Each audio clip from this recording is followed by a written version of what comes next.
would suck if you were to leave. I know it would, wouldn't it? Thanks.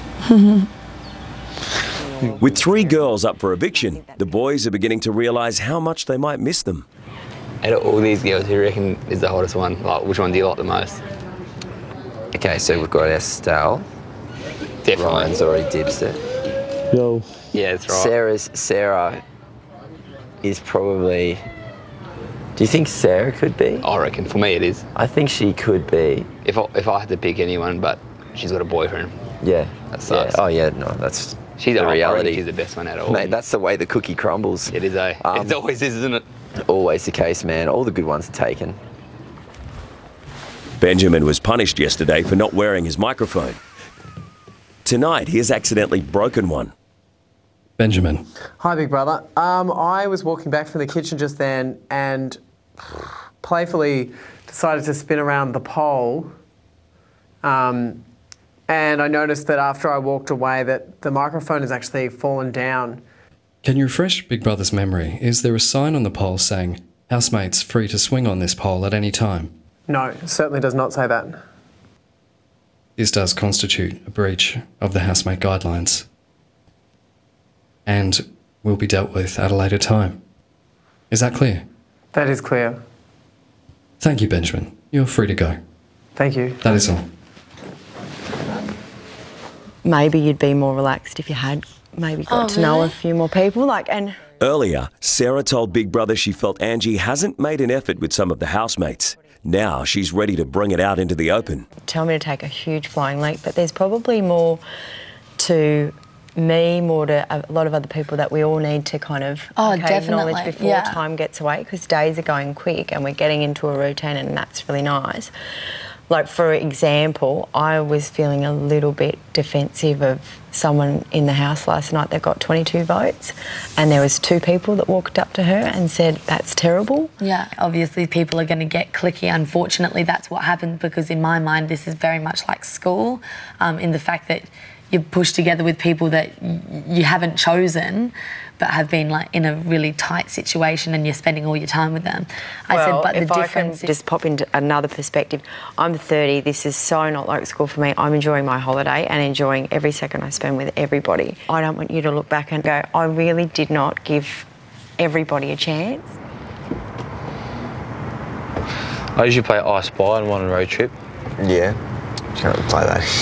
Well, you can play that here. Well, there's not much on this bloody board in front of us, is there? No.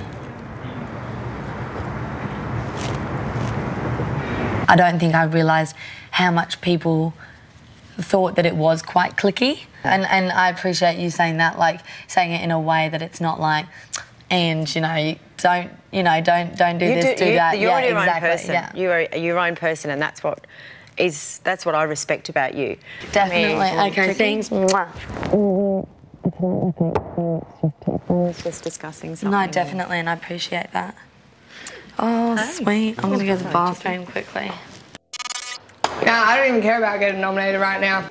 To cheer them up, the 3 nominated girls, Shanae, Layla and Estelle, have been given extra food to prepare a 3-course family dinner.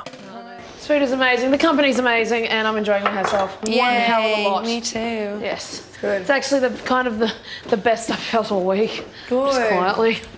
Oh, just quietly. Quick. You right? You okay? Oh, no. Oh, you burnt your finger. Oh. It's all right, it's all right. Just keep it under there, 10 minutes, all right? Poor thing. It'll be fine, it'll be fine.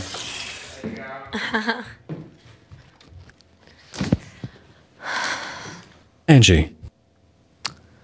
I just wanted to come in here so I could have a bit of time to myself.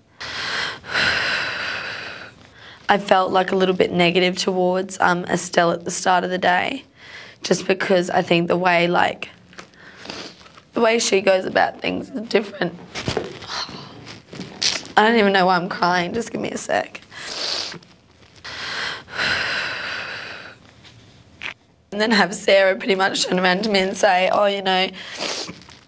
you're a wonderful person, but maybe you need to see that there's other people around. And I know that they're all saying it to help me, but it's like, just give us a break for a little bit,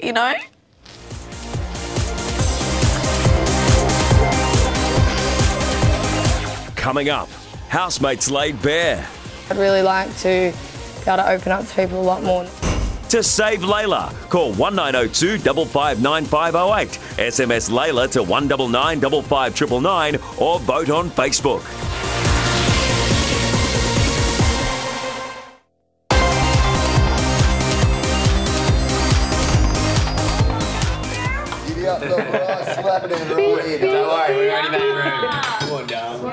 Nominated girls Layla, Shanae and Estelle have spent hours preparing tonight's family dinner. But it's not just about the food. Each housemate has prepared a topic of conversation to discuss one at a time. Whose subject wants to be spoken about first? Go in order. Order. That's easier. Oh, me. Layla's topic is Australian culture versus English culture. Do you think the quality of life over here is different to the quality of life over there? Yeah. And does that make you go, oh, I'd love to have an Aussie baby? Or does it make you think, oh, I couldn't do that. I'd have to go home and raise this child the way that I was raised? No, I would have an Aussie baby. I would not let my kid. It's a completely different way of life. Like, you can just go to the park. There's barbecues at the park.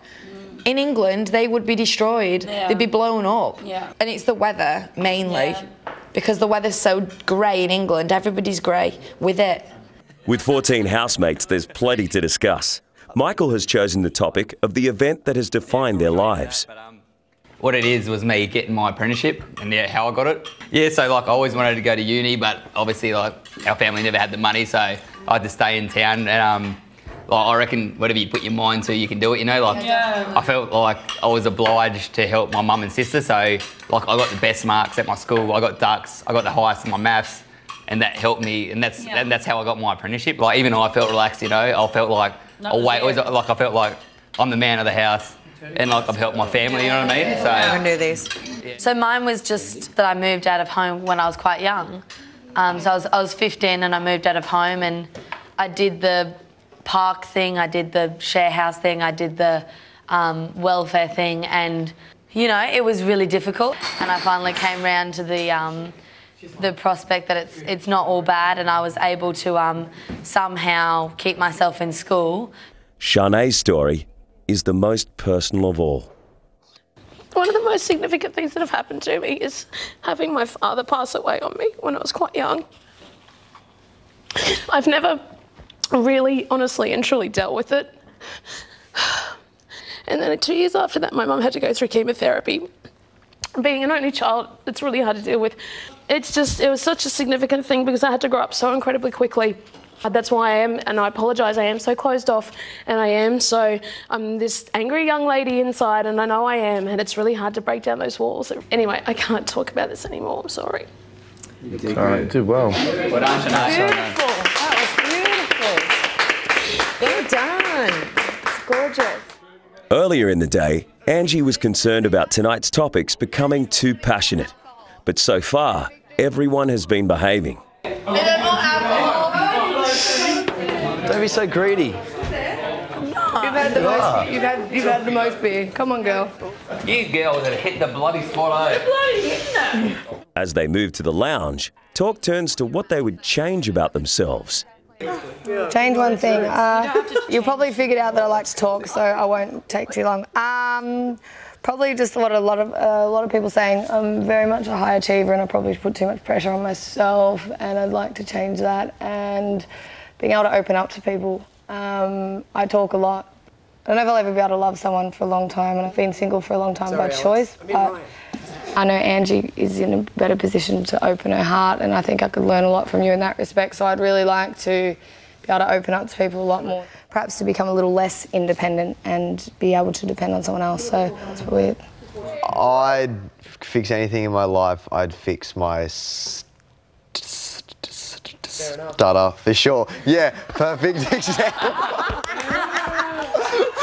Did you put that on? No. Okay, fair enough.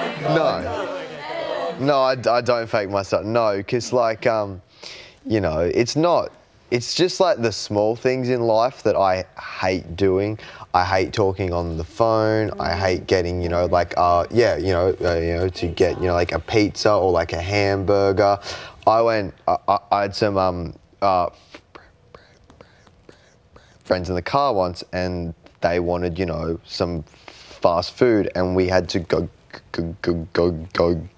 through the drive-through. And then, you know, and then because I was the driver, it was up to me to order, and they just like say things. And normally I wouldn't, you know, have those things because I can't say them. And I was forced to say them, and it was excruciating, and it was terrible. Like the small things that people take for granted, I wish I could have. I try and think about a time in my life in which I could talk perfectly. Yeah. I can't imagine how good it would feel to be able to not have any fear to talk in like any, you know, part of my life, you know. So I don't hate my, how I talk, but, you know, and who you are. It like comes from who I am. But, you know, if I had the chance to, you know, have it, you know, boom and gone, yeah. I'd say yes. Yeah. You know, take it away and set me free. But that's what's